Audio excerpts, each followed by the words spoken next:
السلام علیکم، امید کرتی ہوں آپ سب لوگ خیر خیریت سے ہوں گے۔ الحمدللہ جی، اللہ پاک کے فضل و کرم سے میں بھی بالکل ٹھیک ہوں۔ ایک خوبصورت اور خوشگوار دن کے ساتھ آپ سب کو خوش آمدید کہتی ہوں۔ اچھا، آج صبح صبح بہت زیادہ دھند تھی اور بہت ہی زیادہ ٹھنڈ تھی، اور ارحان کو تو جب سے سردیاں سٹارٹ ہوئی ہیں تب سے اس کا فلو جو ہے وہ ختم ہی نہیں ہو رہا۔ اگر تھوڑا بہت فرق پڑتا ہے تو بچے جو ہیں وہ پھر ضد کرتے ہیں ہمیں باہر نکلنا ہے، ہمیں بچے اتنی دیر لیٹ سکتے ہی نہیں ہیں۔ تو بس صبح صبح ان دونوں بھائیوں کو میں نے انڈے بوائل کر کے دیے، اور یہ ہے جی دوپہر کا ٹائم، اور میرے ہسبینڈ جو ہیں وہ دوپہر کو لنچ کرنے آتے ہیں گھر پہ، تو بس ان کے لیے جو ہے وہ میں لنچ کی تیاری کر رہی ہوں۔ سالن جو تھا وہ رات کا نہیں بچا ہوا تھا، تو بس پھر میں ابھی پیاز اور انڈے بنا رہی ہوں۔ صبح صبح جتنی زیادہ دھند تھی دیکھ کے لگتا نہیں تھا کہ آج جو ہے وہ دھوپ نکلے گی، لیکن الحمدللہ اب جو ہے وہ تھوڑی بہت دھوپ نکل آئی ہے، اور بچوں کو میں نے تھوڑی دیر باہر کھیلنے کے لیے چھوڑ دیا ہے۔ میں نے کہا ہمارے گھر کا سسٹم کچھ ایسا ہی ہے کہ یہاں پہ دھوپ سیکنے کا کوئی پراپر جگہ نہیں ہے، سارا گھر بند ہی ہے، کور ہے، اور چھت جو ہے وہ وہاں پہ بھی کرایہ دار رہتے ہیں، تو بس پھر گلی بچتی ہے ہمارے پاس، اور جب دھوپ نکلتی ہے تو بچوں کو پھر میں گلی میں بھیج دیتی ہوں، تھوڑی دیر کھیل بھی لیتے ہیں، اور میں وقفے سے پھر میں ان کو دیکھتی رہتی ہوں گلی میں جا کے کہ وہ کھیل رہے ہیں نا، مطلب یہیں پہ ہیں، کہیں دور تو نہیں چلے گئے۔ یہ دیکھیں جی، الحمدللہ آج کافی دنوں بعد اتنی اچھی دھوپ نکلی ہے، اور بچوں کو جو ہے وہ میں نے کپڑے شپڑے ڈال کے تیار شیار کر کے گلی میں نکالا ہے۔ ان کو جیسے مرضی تیار کر لیں، بچے ہیں جب گلی میں نکلتے ہیں تو نیچے بیٹھ کے کھیلتے ہیں، جیسے ان کا دل کرتا ہے، کپڑوں کی جو ہے وہ ان کپڑوں کا بیڑا غرق کر دیتے ہیں۔ میری مدر ان لو آئی ہوئی ہیں میرے پاس، تو بس وہ بھی دھوپ نکلی ہے اس وجہ سے وہ بھی تھوڑی دیر گلی میں بیٹھ گئی ہیں۔ گلی میں عورتیں، اچھا اس گلی میں نا سارے گھر اسی طرح بند ہیں، تو چھتوں کا کوئی ایسا پراپر سین نہیں ہے کہ چھتوں پہ جا کے بھی، یہاں پہ لوگوں نے چھتوں کے اوپر بھی گھر بنا کے کرائے پہ دیے ہوئے ہیں، تو بس ایک گلی بچتی ہے یہاں، گلی میں پھر عورتیں چارپائیاں بچھا لیتی ہیں اور گلی میں بیٹھ جاتی ہیں، گرمیوں میں بھی اور سردیوں میں بھی۔ تو بس پھر میری ساس بھی ان کے پاس جا کے بیٹھ گئی ہیں تھوڑی دیر دھوپ سیکنے کے لیے، اور میں پیچھے سے جو ہے وہ میں سبزی وغیرہ بنا لوں گی۔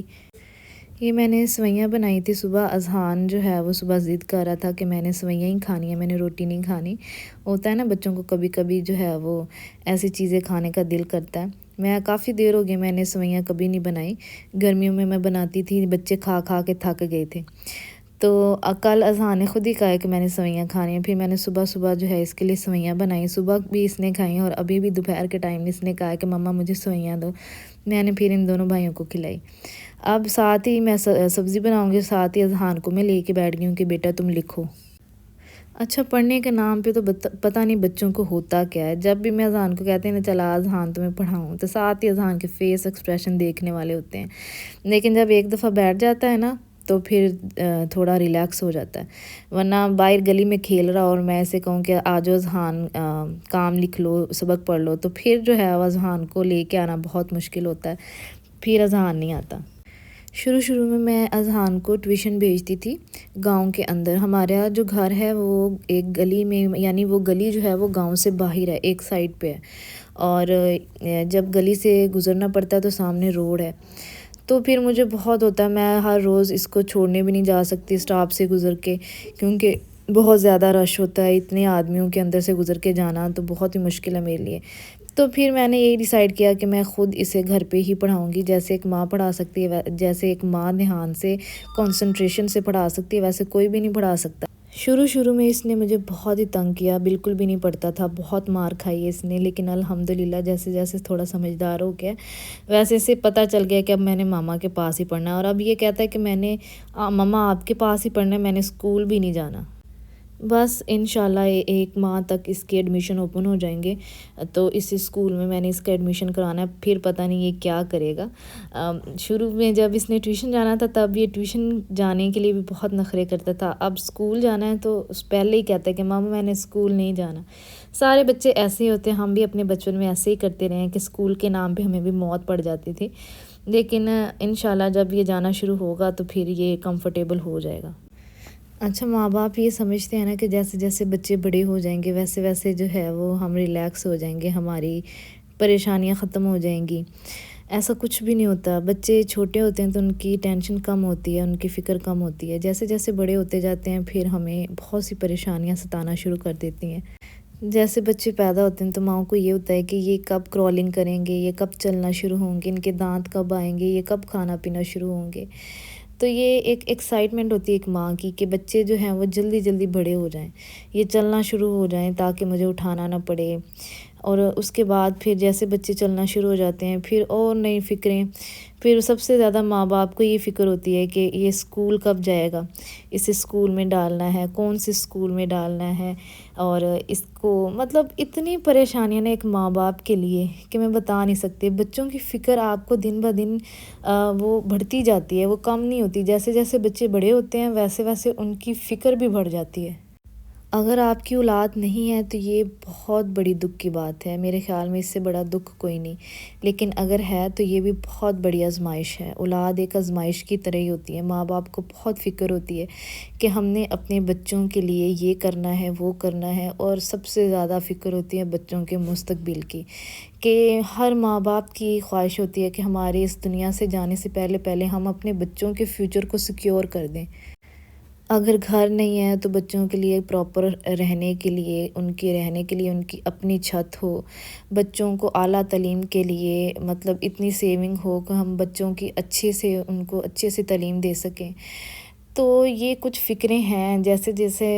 میرے بچے بڑے ہو رہے ہیں اسپیشلی اذہان، تو مجھے دن بہ دن بہت ٹینشن ہوتی ہے کہ اس کو اچھے سے پڑھانا ہے، مجھے اپنے بچوں کے لیے یہ کرنا ہے، مجھے وہ کرنا ہے۔ مجھے نہیں پتہ سب ماؤں کا ایسا ہوتا ہے، لیکن آف کورس ہوتا ہے، سب مائیں ہیں، ہر ماں کو یہ فکر ہوتی ہے۔ اچھا ایک بات اور ہے، بچوں کو لے کے نا ماں اور باپ کی سوچ میں بھی تھوڑا سا فرق ہوتا ہے۔ جو باپ ہوتے ہیں نا اس سے زیادہ تر فکر یہ ہوتی ہے کہ مطلب آج کی فکر زیادہ ہوتی ہے، لیکن جو ماں ہوتی ہے نا اسے آج کی بھی فکر ہوتی ہے اور اسے کل کی بھی فکر ہوتی ہے۔ ماں صرف آج کا ہی نہیں سوچتی، وہ اپنے کل کا بھی سوچتی ہے کہ کل کو میں نے اپنے بچوں کے لیے کیا کرنا ہے۔ میں کبھی اپنے شوہر سے اس چیز کے بارے میں بات کروں نا، کبھی اگر میں اپنے ہسبینڈ سے بات کروں کہ ہمارے بھی بچے ہیں، جیسے تم لوگوں کے ماں باپ تم لوگوں کی فکر کرتے ہیں کہ ان کے لیے یہ کر لیں، ان کے لیے وہ کر لیں، تم لوگوں کے مستقبل کے لیے فکر مند رہتے ہیں، ایسے ہی میں بھی ماں ہوں، مجھے بھی فکر ہوتی ہے کہ میرے بچے ہیں، جیسے کہ ہم اب کرائے پہ رہتے ہیں، تو میری سب سے زیادہ نا ٹینشن اور یہی ہے میری خواہش کہ میں اپنے بچوں کے لیے ایک پراپر گھر بناؤں۔ تو میرے ہسبینڈ کی جو سوچ ہے نا وہ یہیں تک ہے کہ وہ یہی کہتے ہیں کہ وہ ہمیشہ ہی ایک ہی بات کہہ کے بات کو ختم کر دیتے ہیں کہ ہو جائے گا، سب ہو جائے گا، اللہ خیر کرے گا۔ حالانکہ وہ کرتے کچھ بھی نہیں ہے، لیکن وہ اتنی بات کہہ دیتے ہیں کہ اللہ سب کرے گا، لیکن مجھے اتنی ٹینشن ہوتی ہے کہ اللہ بھی تبھی کرے گا نا جب انسان کوشش کرے گا۔ اللہ پاک بھی یہی کہتے ہیں کہ تم ہیلا کرو میں وسیلہ کروں گا۔ تو بس میں میرا مین مقصد بات کرنے کا یہی ہے کہ ماں اور باپ کی فکر میں بھی تھوڑا سا فرق ہوتا ہے۔ ماں بہت ڈیپلی سوچتی ہے اپنے بچوں کو لے کے، بہت زیادہ فکر مند ہوتی ہے۔ ماں کی طرح میرے خیال میں کوئی فکر مند نہیں ہو سکتا۔ باپ کم نہیں ہوتا، نہ باپ کی محبت کم ہوتی ہے، بس ہر ماں باپ کا سوچنے کا زاویہ جو ہے وہ ڈیفرنٹ ہوتا ہے۔ بہت سے گھروں میں باپ اس چیز کو لے کے فکر مند ہوتے ہوں گے، مائیں کم فکر مند ہوتی ہوں گی، لیکن میں اپنے گھر کا یہ بتا رہی ہوں کہ ہم دونوں میاں بیوی کی سوچ اس طرح سے ہے۔ بس میں اللہ پاک سے یہی دعا کروں گی کہ اللہ پاک تمام ماں باپ کا سایہ ان کے بچوں کے سروں پہ ہمیشہ سلامت رکھے، کیونکہ جس طرح سے ماں باپ اپنے بچوں کی کیئر کر سکتے ہیں، فکر کر سکتے ہیں، ان کو محبت دے سکتے ہیں، ویسے دنیا کا کوئی اور رشتہ نہیں دے سکتا، ٹھیک ہے؟ چاہے دادی ہے، نانی ہے، ننیال ہے، ددیال ہے، پھپھی، چاچی، خالہ، کوئی بھی نہیں دے سکتا، ٹھیک ہے؟ یہ سارے متس ہیں۔ ماں اور باپ کا کوئی نعم البدل نہیں ہے۔ تو پلیز صرف اپنی اولاد کی صحت اور تندرستی کے لیے دعائیں مت کیا کریں، بلکہ اپنی صحت، تندرستی اور لمبی زندگی کے لیے بھی دعائیں کیا کریں، ٹھیک ہے؟ آپ کی موجودگی ہی آپ کی اولاد کے لیے اصل خوشی ہے، آپ کے بعد کسی نے ان کو منہ نہیں لگانا۔ یہ ساری چیزیں ہم نے اپنی زندگی میں بہت سٹرگل دیکھی ہے۔ ہماری امی اس دنیا سے بہت جلدی چلی گئی تھی، تو ان چیزوں کو میں بہت باریکی سے جانتی ہوں۔ ہم نے بہت سفر کیا اس دنیا میں، ہم نے ہر رشتے کا اصل منہ دیکھا ہے، اور ایٹ دی اینڈ میں یہی کہوں گی کہ کوئی نہیں محبت دے سکتا ماں باپ کی طرح، کوئی نہیں فکر کر سکتا ماں باپ کی طرح، صرف ہم ترس کے ہیں ان رشتوں کے لیے۔ خیر جی، امید کرتی ہوں کہ میری یہ بات آپ کی سمجھ میں آ گئی ہے۔ میری ویڈیو اچھی لگے تو ویڈیو کو لائک کریں، شیئر کریں، میرے چینل کو سبسکرائب کریں اور بیل کے آئیکن کو لازمی پریس کیا کریں تاکہ ہر آنے والی ویڈیو کا نوٹیفیکیشن آپ تک لازمی پہنچے۔ اور کمنٹ میں آ کے اپنی رائے کا اظہار بھی لازمی دیا کریں، ویڈیو آپ کو کیسی لگتی ہے۔ انشاءاللہ جی، انشاءاللہ کل نئی ویڈیو کے ساتھ حاضر ہوں گی۔ اللہ حافظ۔